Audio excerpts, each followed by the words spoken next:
Let me share my. I'll just make you Oh, a you have to let me co-host. share. Okay, great. Right, you should be able to now. Yes. While you're doing that, I'll just point out that Lisa is running CANSSI Ontario, and if folks want to keep up to date with the CANSSI materials, they can follow them on Twitter, and I'll put the link in the chat in a moment. Thanks very much, Lisa. Thanks, Rohan. So I really enjoyed what I've been able to sign in and listen to today. And I guess, in order to do reproducible and replicable research, you need money. And so today, I just want to talk a little bit about, the Canadian Statistical Sciences Institute and tell you that we are here to support your reproducible research and tell you how. So really, the Canadian Statistical Sciences Institute is here to enable, facilitate your efforts through promoting your ideas and initiatives, celebrating your achievements. Oh, somebody doesn't want money. Okay. And so, so we want to support your programming and your graduate students and all of those pieces. And I'm going to talk to you a little bit about CANSSI and CANSSI Ontario. And I just also want to say that it's a real privilege to be able to sponsor an event like this. This is obviously exactly the sort of thing that we want to support. I mean, and it's a real privilege to be able to work with alongside amazing faculty here at the University of Toronto and across Ontario, and statistical scientists in Canada to support these sorts of efforts. It makes our job very easy when there's such great ideas like this. So let me just tell you a little bit about CANSSI. So, we support data-intensive research. We provide opportunities to expand the research activities of data scientists across the country and in Ontario. So we are the regional center of the Canadian Statistical Sciences Institute, and we are housed and supported at the University of Toronto, but we really are a provincial entity with the hope to advance collaborative research efforts in data-intensive disciplines, provide opportunities for province-wide collaborations and training programs, and assist in strengthening the network of statistical and data scientists in Ontario, and really be a resource for researchers bringing together data science expertise across domains, like Rohan did today, and we, are happy to play that small part in providing a little money when necessary. So let me tell you a little bit about the national programs, and I hope everybody will be excited by these programs and think about how they could fit into your research. And the order's wrong. Here we go. So there's the collaborative research team. So this is our big granting program. We're really focused on bringing groups of researchers together around a collaborative team, a 3-year project to answer big questions and really put statistical science and data science at the core of those research teams, so that statisticians are not just coming in at the end to analyze some data, but that reproducible principles are baked in from the very beginning. And so that's really the motivation of the collaborative research teams, having core data science support from the inception. We have a distinguished postdoctoral fellowship program to support postdocs. It's a 2-year program, and really this is unique in that it offers an immersive interdisciplinary experience with teaching experience, communication training, and of course a research project in statistical sciences. And it's really also meant to bring a faculty from different universities or from different domains together. And then we also have a graduate student exchange scholarship, and this is for graduate students to visit another researcher for an immersive interdisciplinary program, and we provide stipends and travel support for about 25 to 30 individuals per year. So take advantage of this program as well.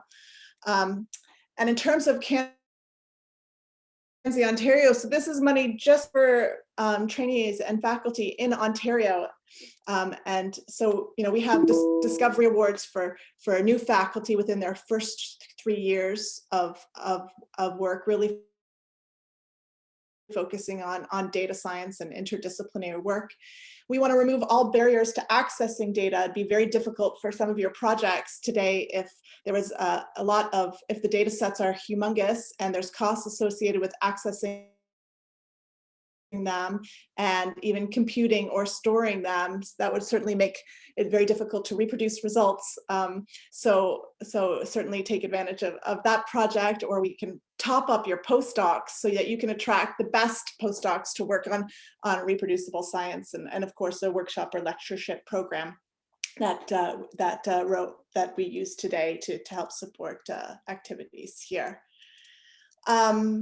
We have training programs in genomics. We have seminar series, lots of activities. We have a registration fee program. If you want to send one of your students to online or in-person event, eventually a workshop, then we're going to support that as well. And lastly, we have some programs that are especially focused for the University of Toronto, where there's a special new investigator award and access and training around accessing ICES data, which is our transactional database here in Ontario. Tons of community events, so sign on and follow us on Twitter and join in on some of our online research seminars. We have 4 different seminar series, and I really want to thank the Statistical Sciences Department and our committee who organized the Data Science Applied Research and Education Seminar, or the AIRS seminar. This is fantastic, and you can sign in almost every Monday and see just a diverse set of speakers. But lots of other things. So like I said, follow us on Twitter, apply to our programs, and engage with all of our seminars. And we're here to support your work and your great ideas. And thank you very much. I really enjoyed today. Thanks, Rohan.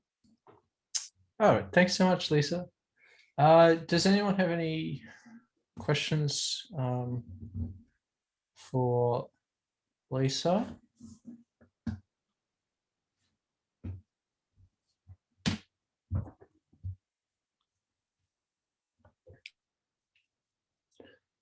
Is CANSSI mostly research? Oh, sorry. Oh, I was just going to say, it's easy. Just check out our website and apply for money. Quite right. Yeah, exactly.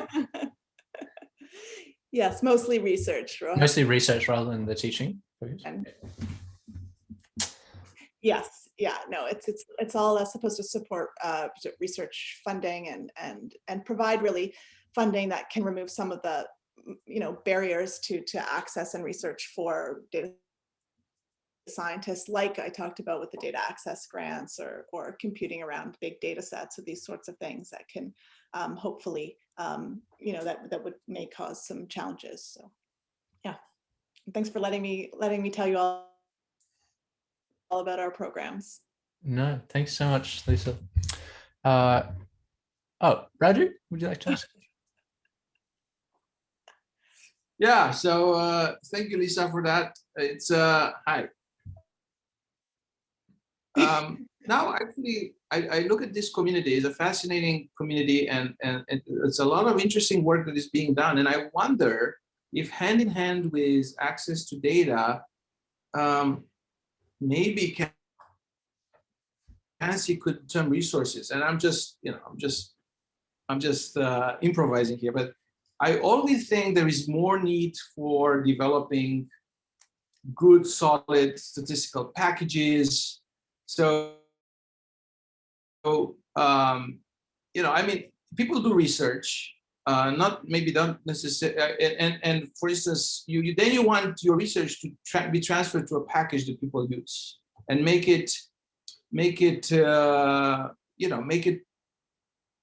the methods widely usable and popular, etc., etc. And not everybody has the expertise that we have in this conference, which is very, very high. So I was wondering if there is room here to grow within CANSSI also a community that can help us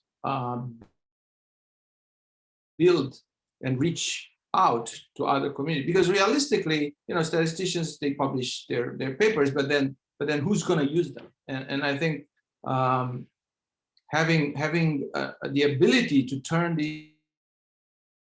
these papers into packages, into software that is widely used, it's something that is really, really useful.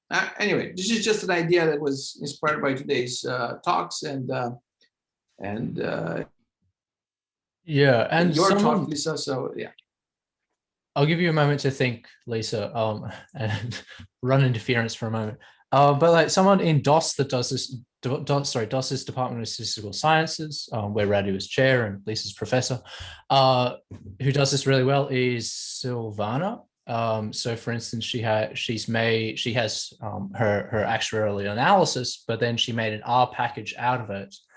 And she's now putting together a Shiny app that sits on top of the R package to sort of encourage people to use that. And for those who aren't familiar with Shiny apps, what that means is that you don't need any code.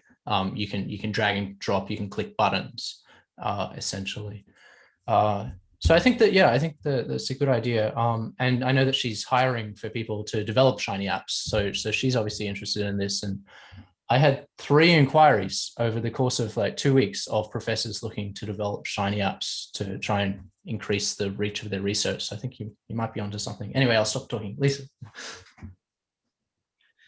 No, I mean, I think it's a really good idea. And I think one of the challenges is that those sorts of things are often not things that are easy to find funding for. So through, usually we write our grants to develop methodology or to answer a specific question, and it's expected that we're going to translate what we do, but often there's not funding explicitly set aside for that, and of course as you point out, it could take a lot of time and work and to do something like that. So there's definitely a need, and I think the other piece of it is the active communication of your outputs, of our outputs, right? So to publicize them and make sure that people hear about them and have easy access, to those sort of things. So, we do have a big publicity campaign. We're constantly trying to let people know what the statistical scientists in Ontario are up to. So if you are developing applications or you have R packages or that sort of thing, we are definitely a place where we will publicize and try to spread that word. But I think it's a good point, Radu, to really think about not just accessing data, but also supports to make the software really usable.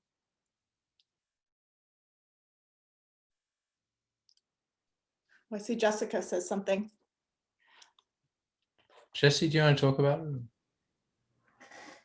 Oh yeah, I just thought it was interesting. The University of Michigan actually has a service for faculty and students, like they have an R developer. So if you send like a working script in your code, they'll build it into a package for you. So I thought that was a pretty interesting sort of service that they had. Yeah. I bet they're very busy. So what about students? So if in order to graduate, Radu, from the Department of Statistical Sciences, is there a rule that not only you write your thesis, but you also turn your methodology development into a package? Well, I think this is by now well understood that if you want people to know about your work, you will be well advised to develop a software that goes with it. And in fact, most journals, at least where I publish, because I work in computational stats, they always want a serious and friendly set of programs to accompany the paper. So I think the community is understanding that, and the fact that cops went to Hadley Wickham, and it's also a very strong signal that there is more and more value placed on software contributions and on developing a very, very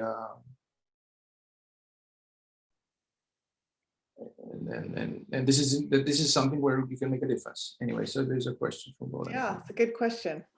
Yeah, thanks, Lauren. So Lauren and I are creating an R package. So this is not entirely lacking in self-interest. For folks who are watching on the live stream, Lauren's asking, would you accept an R package in replacement for a paper as research output? Good question. Yeah, so I was thinking more for PhD students, but I guess that adds as well. Yeah. There's certainly room for that. I mean, you know, the Journal of Statistical Software is the highest, has the highest impact among all statistical journals. That's not a, that says something. And that's exactly, I think this is the only journal where you can publish an R package right now. Is that right, Lauren? I think Di Cook is starting an R journal. Okay, that's new. I don't know that. Yeah, it's new, yeah. Mm-hmm. Yeah. Di Cook also was a JCGS when she was editor. Certainly.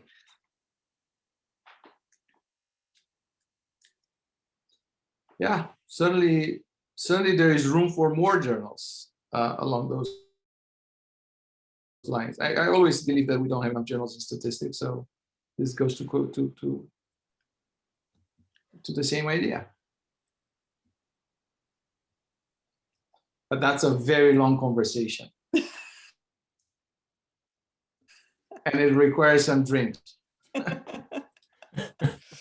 And you'll have to publish your code and your data in the next new journal along with the R package. Right. Yeah, Lisa, the Rohan journal is coming, and you would not, yeah, you joke, but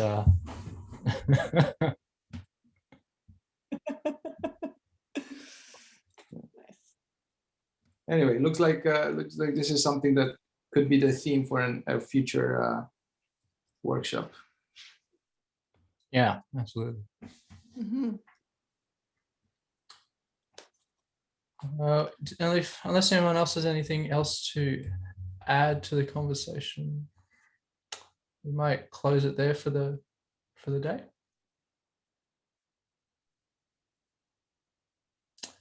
I'd just like to say thank you once again to Lisa and Radu and Wendy for allowing this to happen. And thanks to all of the presenters who did a wonderful job. And it's obviously trying circumstances compared with how we would like to be having these. The baby gets very confused as to why daddy is up here when he should be at bath time. So hopefully everyone can join us at 8 a.m. tomorrow, slightly early start to accommodate our European friends, 8 a.m. tomorrow and through to the end of the day. But thanks very much for joining today, and hope to see you tomorrow. Thanks, everyone. Thank you, Rohan. Thank you, Rohan. Very good job.